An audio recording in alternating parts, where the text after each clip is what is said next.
આજે ભાઈ જયદીપ અને મિત્રોએ જે કાર્યક્રમ ગોઠવ્યો એ ખરેખર અમરસિંહભાઈએ કહ્યું તેમ સુંદર, અદ્ભુત અને પ્રેરણાદાયક રહ્યો. બિરસા મુંડા અને એના આંદોલન વિશે હું વાત કરીશ એમ મેં કહેલું, પણ જે આગળની કૃતિઓ રજૂ થઈ તેમાં લગભગ બધી વાતો, ઘણી વાતો આવી જાય છે. પણ જે કેટલીક અંતરંગ વાતો છે તે અંતરંગ વાતો મારે તમને કરવી જોઈએ. જે ધાની મુંડાનો ઉલ્લેખ કરવામાં આવ્યો, બિરસા મુંડા જ્યારે જન્મ્યા ત્યારે ધાની મુંડા હાજર હતા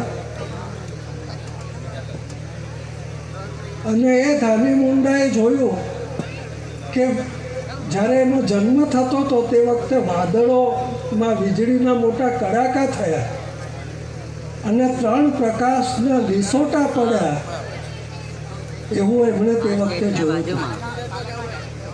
અને એટલા માટે ધાની મુંડાએ બિરસામાં કોઈ અદ્ભુત શક્તિ છે, એ શક્તિનો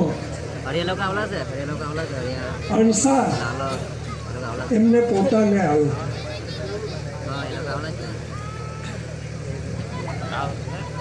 આજે 1782માં પ્લાસીનું યુદ્ધ થયું. ઈસ્ટ ઇન્ડિયા કંપની આ દેશમાં આવી અને બંગાળનો નવાબ હારી ગયો અને ત્યાર પછી અંગ્રેજોએ આદિવાસી વિસ્તારમાં પગ પેસારો શરૂ કર્યો. ત્યાં સુધી વધારે આદિવાસી વિસ્તારોમાં પગ પેસારો નહોતો, પણ પછી જમીનદારો, દુકાનદારો, દારૂના ઠેકેદારો અને ગુંડાઓ આ બધાને એક કરીને, આ બધાને સાથે રાખીને આદિવાસીઓ પાસે જે જળ, જંગલ, જમીન અને ખનિજ સંપત્તિ હતી તે ખનિજ સંપત્તિને લૂંટવાનું કામ અંગ્રેજ સરકારે શરૂ કર્યું.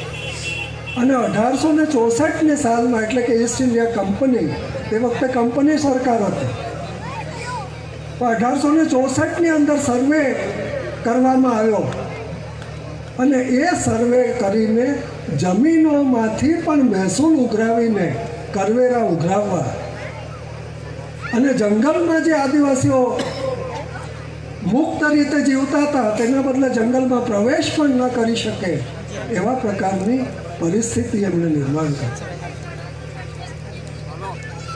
અને એવી પરિસ્થિતિમાં આ બિરસાનો જન્મ થયો. એક આખું ઘૂંટણ હતું, એક આખું શોષણ અને દમન હતું. ગુલામી કરાવી રહ્યા હતા, વેઠ કરાવી રહ્યા હતા. અને વેઠ કર્યા પછી પણ 2 ટંક પૂરતું ખાવાનું નહીં મળે એવા પ્રકારની સ્થિતિનું જ્યારે નિર્માણ થયું ત્યારે એક કવિએ લખ્યું છે, તેવા પ્રકારની સ્થિતિ નિર્માણ થઈ. जब कुत्ते और इंसान के बीच में रोटी के टुकड़े के लिए संघर्ष होता है, रोटी के टुकड़े के लिए संघर्ष होता है और इसमें कुत्ता जीत जाता है, तब क्रांति पैदा होती है. આ બિરસાના જીવનમાં પણ એવું બન્યું. પહેલાં તો ભણવા માટે ખ્રિસ્તી બનવું પડ્યું, મિશનમાં ભણવાનું હતું. પછી એક આનંદ પાંડે કરીને વ્યક્તિ હતી, જમીનદારના મુનશી હતા, એ વૈષ્ણવ હતા. એમને ત્યાં રહીને ભણવાનું થયું તો એ વૈષ્ણવ થઈ ગયા. કારણ કે આ પરિસ્થિતિમાંથી કેવી રીતે મુક્ત થવાય તેના માટેના એ ફાંફા મારતા હતા. લોકો કહે કે ધર્મમાં જાય તો મુક્તિ મળી જાય, રસ્તા મળી જાય, ધર્મગુરુઓ રસ્તા દેખાડે. એટલા માટે બિરસા પણ ફાંફા મારતા હતા. પણ બિરસાને સંતોષ થતો નહોતો. એના જે પ્રશ્નો હતા તે પ્રશ્નોના જવાબો એને ધર્મમાં જડતા નહોતા. જે મિશનમાં એ ભણતા હતા તે મિશનના ફાધરને પૂછતા હતા કે ફાધર, આ અમારા પર દમન કરે છે, અમારું શોષણ કરે છે, અમને ભૂખે મારે છે, તમે શા માટે ધર્મના વડા થઈને એનો વિરોધ નથી કરતા? આ અમાનવીય કૃત્ય છે.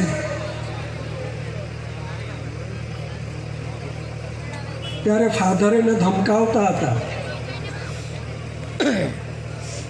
ફાધર કહેતા હતા, આ કામ અમારું નથી, સરકારની સામે અમે બોલી નહીં શકીએ. એટલે એને ખ્યાલ આવ્યો, એ તો ત્યારે બાળક હતા, વિદ્યાર્થી અવસ્થા હતી, એમને ખ્યાલ આવ્યો કે આમનાથી આ કામ થઈ શકે એમ નથી. અને જે મુખ્ય ખ્યાલ આવ્યો તે એ ખ્યાલ આવ્યો કે ધર્મગુરુ અને સરકાર અલગ નથી.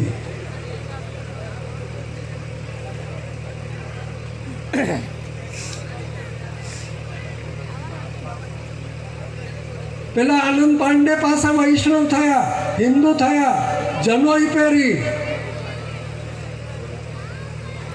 એમને પૂછો, આ પ્રોફેસર સાહેબ ક્યારના બોલતા હતા તેવું બોલ્યા એમણે, તમારા આગલા જન્મના કરમ આવા હશે એટલા માટે ભોગવી રહ્યા છે. આગલા જન્મમાં તમે પાપ કર્યા હશે એટલા માટે તમે ભોગવી રહ્યા છો. બિરસાને સમજાતું નહોતું કે આ જે છતે દોડે, છતે સામે જે પાપ કરી રહ્યા છે તેને તમે પાપ નથી ગણતા. આ લૂંટ ચલાવી રહ્યા છે, અમને ખતમ કરી રહ્યા છે, આદિવાસી આખી નસ્લને ખતમ કરી રહ્યા છે, એ તમને પાપ નથી લાગતું. અને તમે સરકાર સાથે મળીને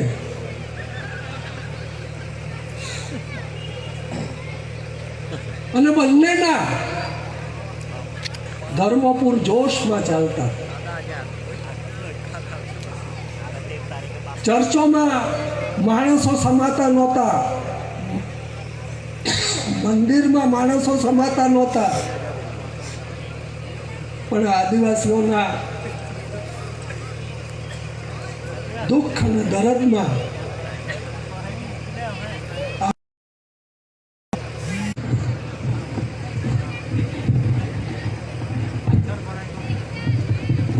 એ લોકોને મદદ કરવા માટે એ લોકો તૈયાર નહોતા.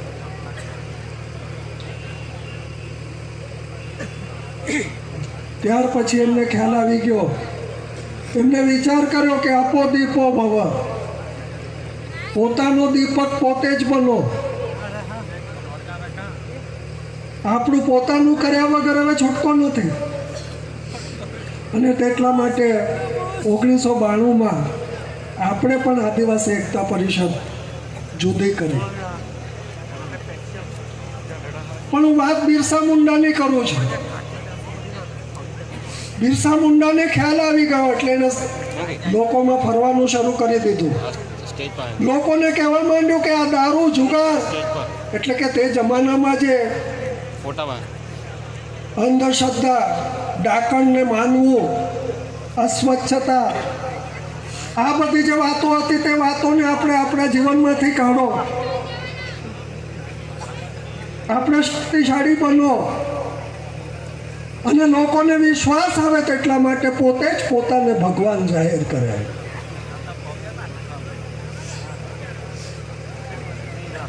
આ બહુ અઘરું છે.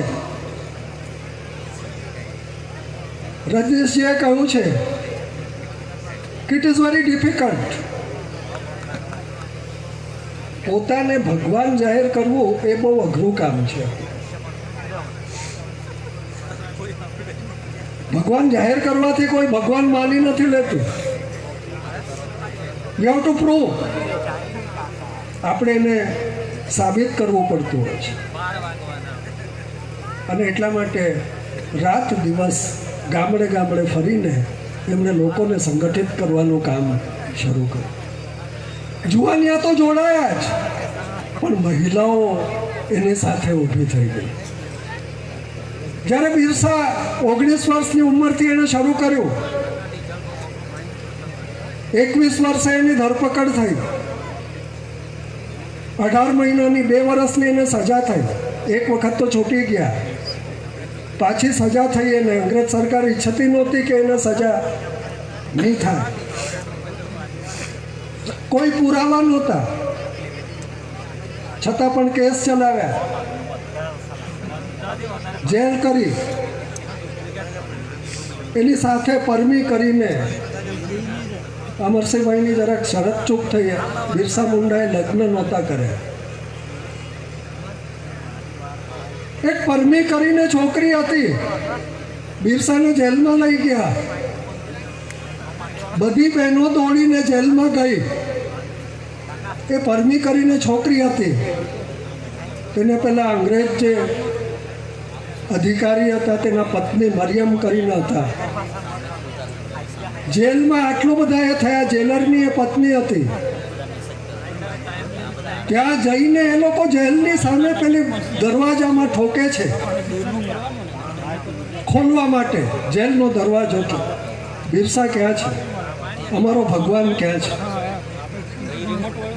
તો પેલી એની જે પત્ની હતી અંગ્રેજની, તે પત્ની મરિયમ પૂછે છે કે બિરસા તારો શું થાય છે?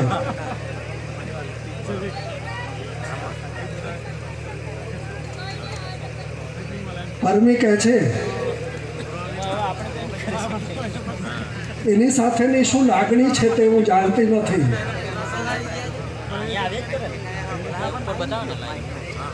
પણ ભગવાન કરતા એ લાગણી મોટી છે એવું મને લાગી રહ્યું છે.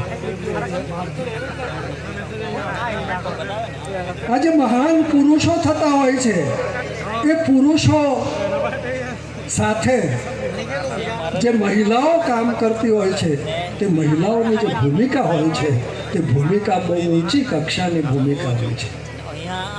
અને એટલા માટે આજે જે અહીંયા બહેનો આવી છે, એ બધી બહેનોને મારે એ જ કહેવાનું છે કે આજે આંદોલન છે. આંદોલન ભલે અત્યારે આજે મોટા ભાગે સ્ટેજ પર પુરુષો બોલ્યા, પણ આવતા સમયમાં બહેનોએ વધારે આગળ બહેનો આવશે એવું માની રહ્યો છું. એ પરમી પેલા મળવા નથી દેતા,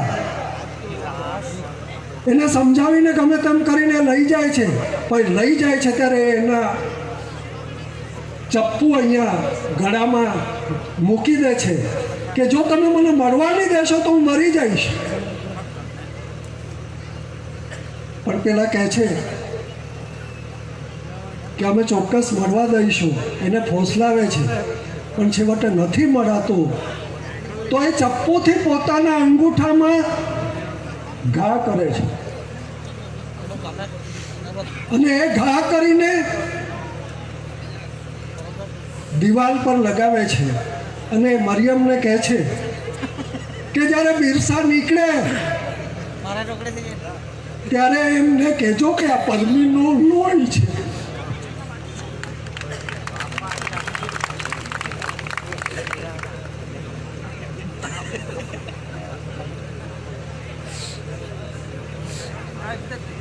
અમરસિંહભાઈએ જે પ્રસંગ કહ્યો એ પ્રસંગ એવો છે કે જ્યારે બિરસા મુંડાને લોકો સામસામે લડતા હતા ત્યારે એક બેન જેમ તમે છોકરા લઈને આવ્યા છો તેમ છોકરું લઈને બેઠી હતી.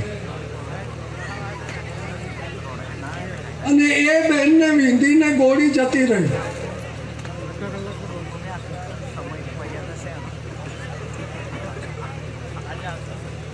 એ બહેનને ગોળી વીંધીને જતી રહી અને બિરસા મુંડા આમ બેઠેલા હતા.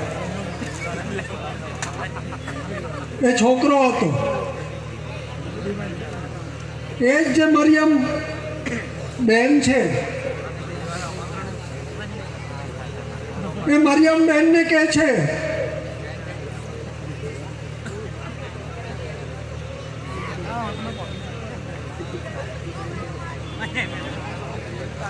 એની પાસે જાય છે. એ જે મરિયમ બેને એ છોકરાને દત્તક લીધો હોય છે. જેમ આપણે પાછળ બાંધીએ છીએ તેવી રીતે છોકરાને પાછળ બાંધેલો હતો તે બિરસા મુંડાને મળવા માટે જાય છે મરિયમ. તો બિરસા જુએ છે એ મરિયમના હાથમાં વીંટ હતી અને એ જે વીંટી છે તે બહુ કિંમતી હતી. બિરસા કહે છે કે આ તમે શું પહેર્યું છે? આ જે તમે વીંટી પહેરી છે વીંટીથી તો મારા 6 ગામના આદિવાસીઓને એક દિવસનું ભોજન મળી શકે. મરિયમને ઝટકો લાગે છે. પેલું બાળક એની પાછળ છે, ખભા પાછળ ખાંધા પર. બિરસા કહે છે ઠીક છે, આ વીંટી તો તમે કાઢી નાખશો, પણ તમને મારે એક જ કહેવાનું છે, તમે બધા પાપ ભલે કર્યા હશો પણ આ જે જંગલનો છોડ તમે ઉછેરવા માટે લઈ જઈ રહ્યા છો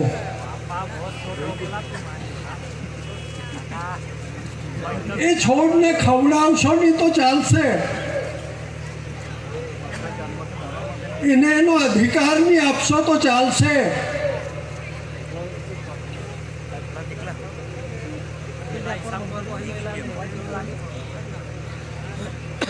પણ જેના માટે એની મા મરી ગઈ છે તે આંદોલન શું હતું તે વાતનો ઇતિહાસ તમે એને શીખવજો.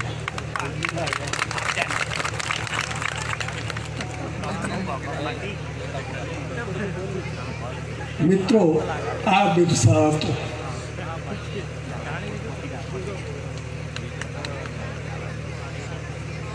એને જેલમાં ઝેર આપવામાં આવે છે. ડૉક્ટર એન્ડરસન ઝેરનું ઇન્જેક્શન આપે છે, એનો હાથ ધ્રુજી જાય છે.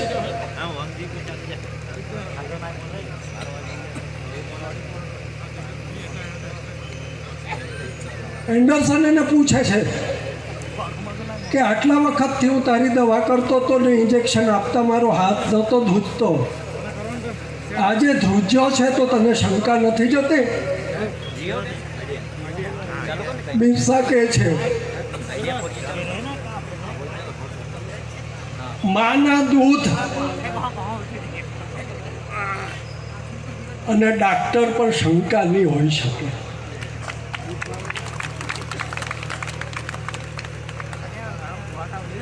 એક મરતો માણસ પણ શું કરી શકે? એન્ડરસન પૂછે છે બિરસાને કે તારી છેલ્લી ઈચ્છા શું છે? આજે મિત્રોએ નાટક કર્યું તે લોકોએ પણ આટલો ફેરફાર કરવાની જરૂર છે.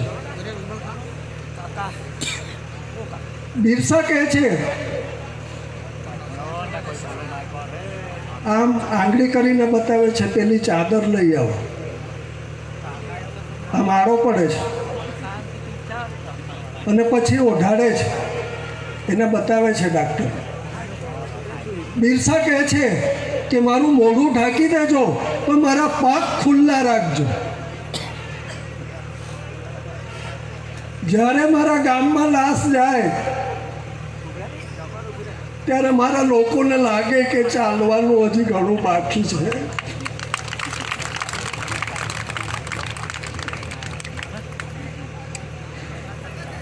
મિત્રો, આ આઝાદીની લડાઈ છે. આપણે આઝાદ નથી થયા. મારી આગલી 3 પેઢી સ્વાતંત્ર્ય સંગ્રામના જેલમાં ગઈ છે. 1924માં મહાત્મા ગાંધી અમારા બાના ઘરે આવ્યા.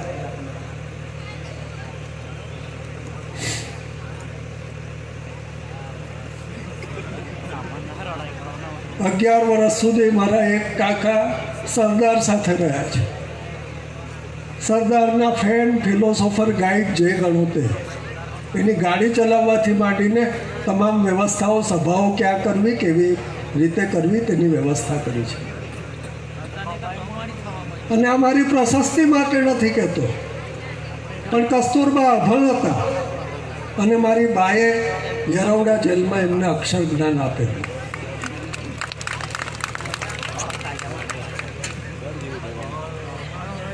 હું એટલા માટે કહી રહ્યો છું કે આજે 100 વર્ષનો 125 વર્ષનો જે ઇતિહાસ છે અમારા આપણા બધાના પરિવારનો, આદિવાસીઓ, સ્વાતંત્ર્ય આમને આમ નથી આવ્યું. આ પ્રદેશમાં અનેક, અહીંયા લસણપુરમાં વિક્રમ મામા અમારા આવતા રહેલા અલગટથી.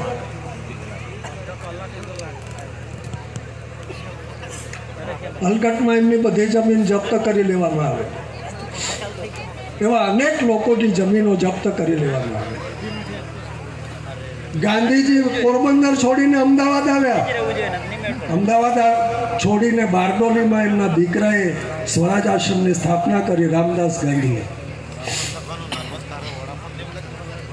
અને 1924માં ગાંધી પોતે અહીંયા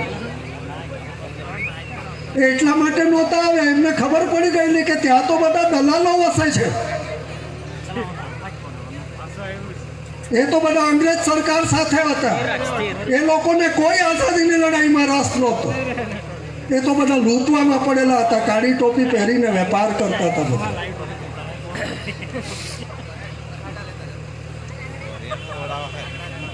અને અહિંસક લડાઈ કઈ બીજા કોઈ ચલાવી નહીં શકે. અને સૌથી વધારે વફાદાર બીજું કોણ હોય? આદિવાસી સિવાય આ દેશમાં બીજું કોણ વફાદાર હોઈ શકે? બીજા તો બધા અમીચંદો છે.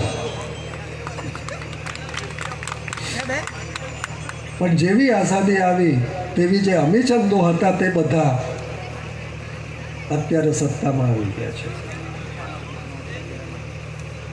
એટલે એ લોકો આઝાદ થયા અને આપણે ગુલામ થયા, એવા પ્રકારની સ્થિતિ નિર્માણ થઈ છે. એટલે બિરસાનું જે આંદોલન હતું એ બિરસાના આંદોલનને નવેસરથી આપણે બધાએ આગળ ચલાવવાની આવશ્યકતા છે. અને મેં કહ્યું તેમ એટલા માટે આપણે આદિવાસી એકતા પરિષદ બનાવી. મેં કહ્યું તેમ અમારા પરિવારે તો ઇન્ટિગ્રેશનનું કામ કર્યું. બધા સમાજ એકઠા કેવી રીતે થઈ જાય તેના માટેનું કામ કર્યું. પણ છેવટે અમને બી 4 પેઢી પછી સમજાયું કે ના, છાપરું તો છાપરું, પણ આપણું પોતાનું હોવું જોઈએ.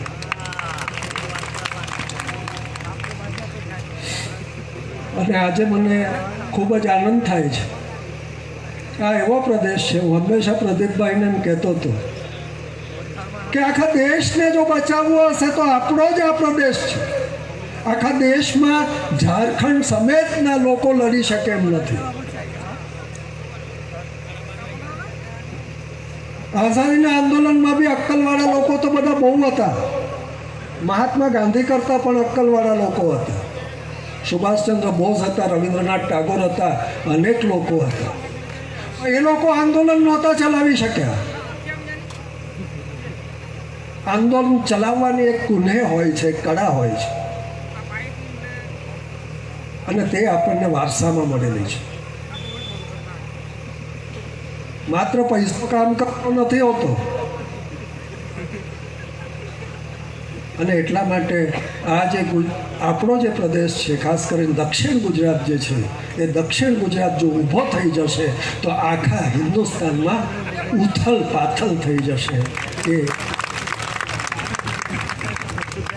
મને બિલકુલ ખાતરી છે. કારણ કે આ જ દક્ષિણ ગુજરાત છે કે જ્યાં નાકરની લડાઈ થઈ 1928માં. આ જ દક્ષિણ ગુજરાત છે કે જ્યાં દાંડીકૂચ થઈ 1930માં. આ જ દક્ષિણ ગુજરાત છે કે જ્યાં સ્વદેશીનું આંદોલન 1932માં થયું. આ જ દક્ષિણ ગુજરાત છે કે જ્યાં હરિપુરા કોંગ્રેસ થઈ 1938માં, કે જ્યાં દેશના સ્વાતંત્ર્ય અંગેનો નકશો તૈયાર કરવામાં આવ્યો. આ જ દક્ષિણ ગુજરાત છે કે 1942માં હજારોની સંખ્યામાં લોકો ઊભા થઈ ગયા. તો આજે આ પ્રસંગે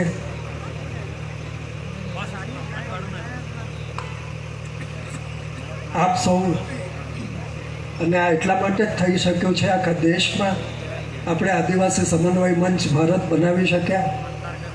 આખા દેશના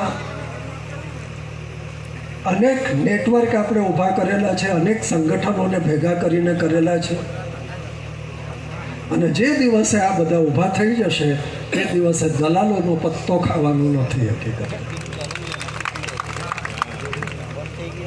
આ તૈયાર થવા માંડ્યા છે. જુવાનિયાઓને ખાસ કરીને મારે કહેવાનું છે કે તમારે બૌદ્ધિકતા વિકસાવવી પડશે.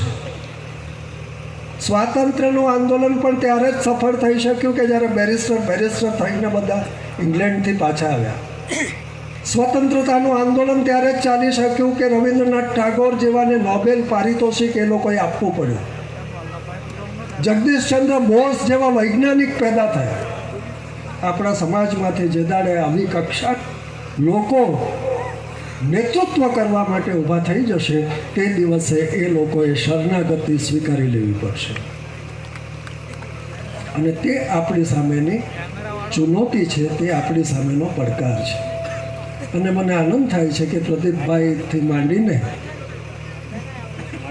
હવે અત્યારે આપણે એમને પણ સાંભળ્યા,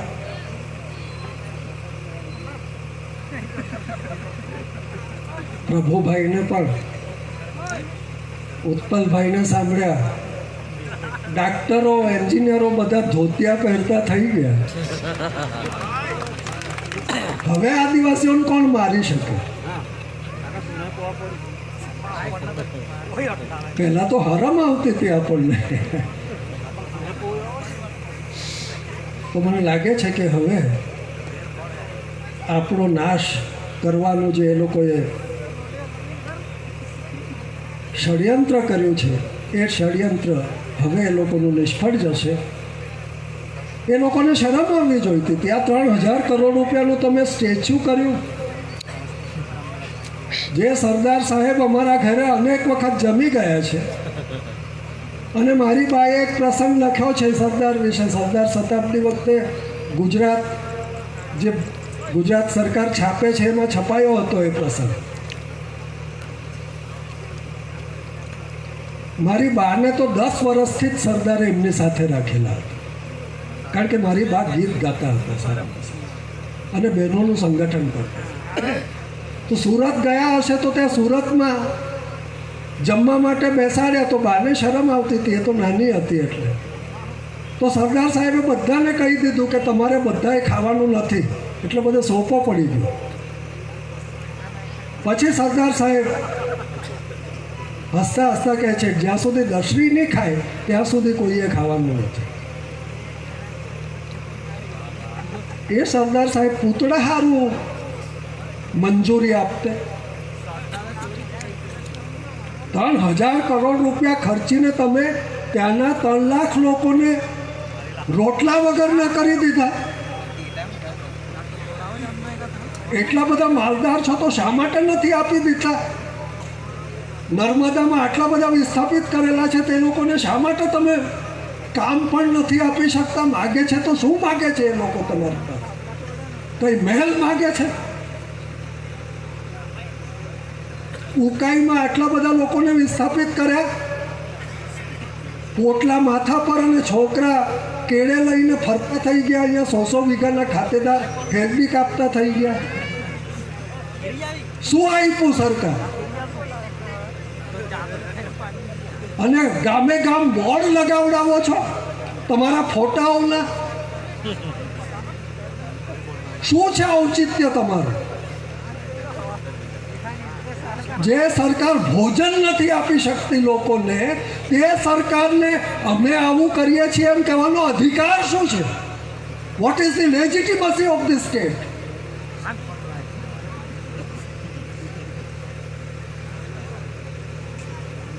અને આ વસ્તુ, આ સવાલ જુવાનિયાઓએ ઊભો કરવાનો છે. જુવાનિયાઓએ શું કરવાનું છે એમ કે છે, યુ હેવ ટુ રેઝ. તમારે આ સવાલ ઊભા કરવાના છે કે શા માટે રાજ્ય? રાજ્યનો અર્થ શું છે? ચૂસવા માટે રાજ્ય? આ તો એક પણ વસ્તુ બાકી નહીં રાખી ટેક્સ કરવામાં. સાલા પેલા હંતાડેલા થોડા ઘણા બહેનોએ પૈયા મૂકેલા હતા તેઓ કઢાવી ગયા. પાપીઓ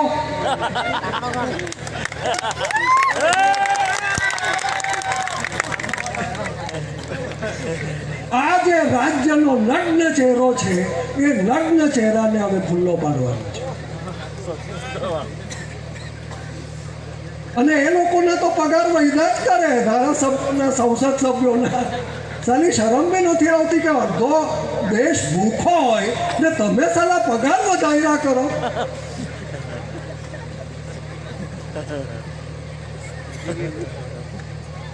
અને યુનિયન વાળા હો માઇકા જ કરે.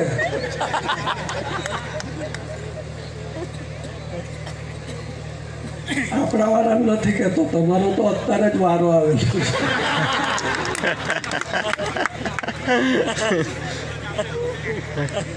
પણ આ જે સ્થિતિ છે એ સ્થિતિમાં ખરેખર તો યુનિયનોએ એમ કહેવું જોઈએ કે અમારે જોઈતું નથી, અમારે વધારે નથી જોઈતું.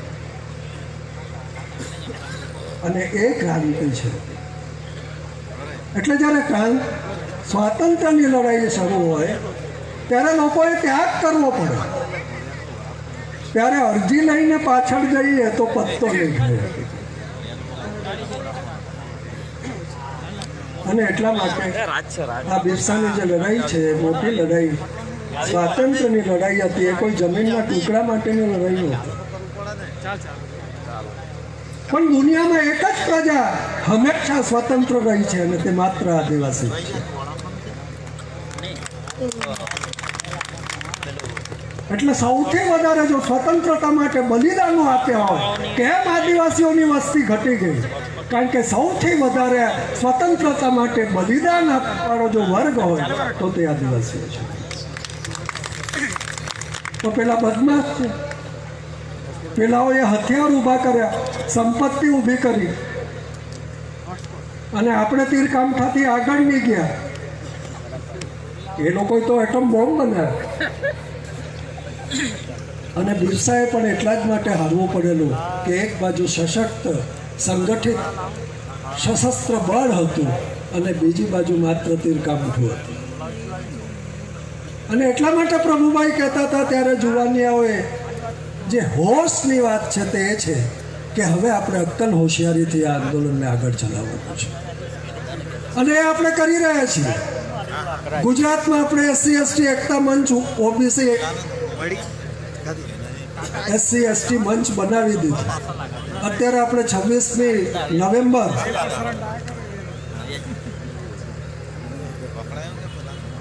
સંવિધાન દિવસ, આપણું જે બંધારણ છે તે બંધારણ 26મી નવેમ્બર 1949 દિવસે પૂરું થયેલું.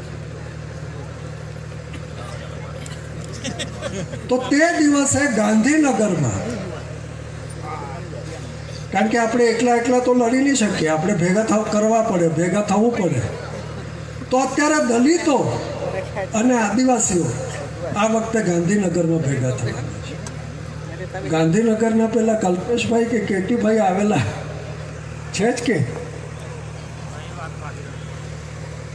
25-50 હજાર લોકો ભેગા થવાના છે. તો એ લોકોને આપણે દાળ ભાત ખવડાવવાનું છે ભાઈ. એ આપણે ગાંધીનગર વાળાએ જવાબદારી લેવાની છે. મિત્રો, આપણે ભેગા થઈ રહ્યા છે અને આપણે ચોક્કસ, અને અમરસિંહભાઈએ કહ્યું તેમ, જીવવાનું તો ઠીક છે, પણ આ લોકો અમને વેઠી નહીં શકશે હવે. એટલે પ્રદીપભાઈ કહેતા હતા તેમ અમારી બહુ ગણતરી નહીં રાખતા તમે. હવે યુવાનોએ આ આંદોલન આગળ ચલાવે. અમારી બહુ આશા નહીં કરતા, એ લોકો અમને જીવાડી નહીં શકે. સાચું બોલવા વાળાને આ દુનિયા જીવાડી શકી નથી. સોક્રેટિસથી માંડીને ગાંધી સુધીના નિયા દશા થઈ છે.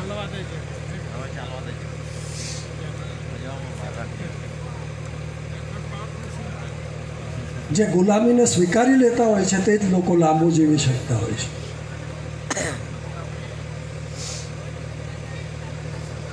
તો આ છેલ્લું જ ભાષણ છે એમ કરીને મેં જે કંઈ કહેવાનું હતું તે તમને કહી દીધું છે અને તમને થોડું વધારે બેસાડ્યા.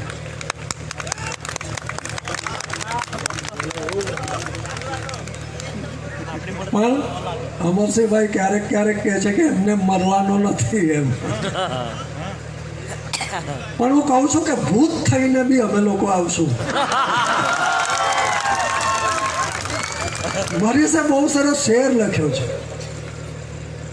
यूं तो बूंद बन के हम लोग आए थे, आपके भाप से हम टीक न सके, आपके ताप से हम टीक न सके, लेकिन एक दिन वापस समुंदर बन के आएंगे.